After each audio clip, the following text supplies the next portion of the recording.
Hi, I'm Allison, and this is my React Redux portfolio project for Flatiron School. I built a fitness application where a user can create an account, track their daily nutrition and exercises, and overall just monitor their daily nutrition. So let's go ahead and sign up. And you'll see there's quite a bit of information that's being requested, but that is necessary to calculate the user's daily calorie goals and daily nutrient goals. So we'll go ahead and fill it out.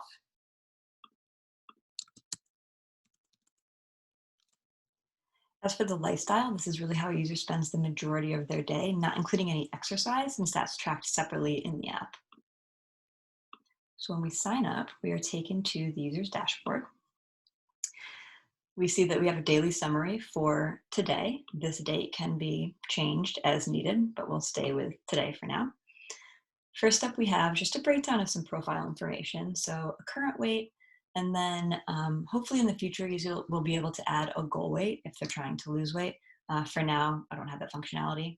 And then a breakdown of their daily calorie goal, which is calculated from the information we got from the sign-up form and how many calories they have remaining for the day. Next up, we have the macronutrient breakdown. Again, these percentages hopefully in the future will be customizable, but for now are just static for all users.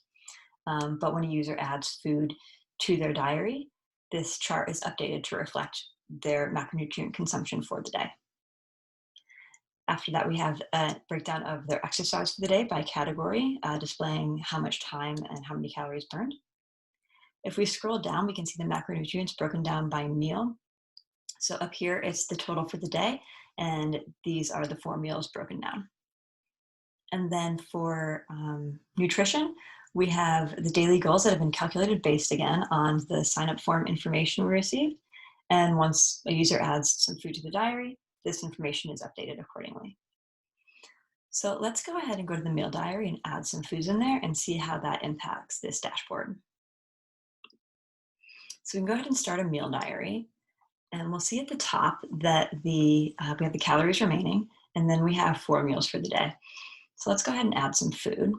If we click add food, we're taken to the foods database, but if you can see in the URL up here, we actually are associated with a meal right now with that first meal. So we have that information, which will take us back to the meal we came from and add the food to the correct meal. So we click on a food in the database. All the information for the food is displayed, all the nutrient information. And these percentages here are specific to the current user and their daily goals. So if the user needs to increase the number of servings, this information updates accordingly. And we can go ahead and add this to the meal, and it's added to that first meal that we came from. So let's go ahead and add a couple more just for an example. Very interesting diet for the day, but that's okay. It'll work for our purposes. So we have the opportunity to update and delete foods as needed. So if we need to update this, we are taken to an edit page for this food. It's the same nutrient information we saw before, it's just not with the foods database. So we can go ahead and change that and fix it. We can also delete it if we need to delete it. Let's go ahead and go back to that foods database page. You can see there's the option to search the database or add food to the database. So maybe we need to add something that's not in the database already. Let's go ahead and add it. Okay, so I filled out the form to add a food to the database. Let's go ahead and add the food. And you'll notice that we're taken back to the same page we came from. This URL up here includes that meal ID, so we can now add a food to that meal. So let's go ahead and add the food. And we're back to this meal number 2 with the food we just added. Let's take a look at exercise. This functions pretty similarly to adding foods to meals. Go ahead and add an exercise. The user has to select a category, since on the dashboard, exercise is broken down by category. And if they want to give it a name, they can. And then we can add the exercise. Just like with the foods, users can update and delete exercises as needed.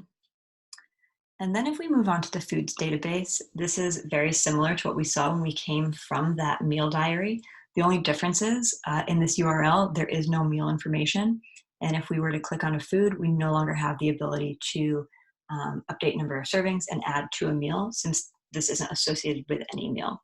But the user can still view the foods and search the database and add foods to the database. So now that we've added some foods to the diary, let's go back to the dashboard and see how that's changed. All right, so in this first section, we have the daily calorie goal, and we now have some calories consumed and calories burned, showing us a new total for calories remaining. The macronutrients are populated based on the foods we've added, showing the user the percentages of each macronutrient they've consumed for the day: protein, carbs, and fat. The exercise is populating based on the exercise that we added. If we scroll down to macronutrients by meal, we can see that breakdown. We can see lunches where we have that avocado. And if we go down to nutrition, all of these nutrients are now populating accordingly based on the foods the user has added to their diary. So that is the React Fitness application in a nutshell. And the last thing would be for a user to log out. Thank you.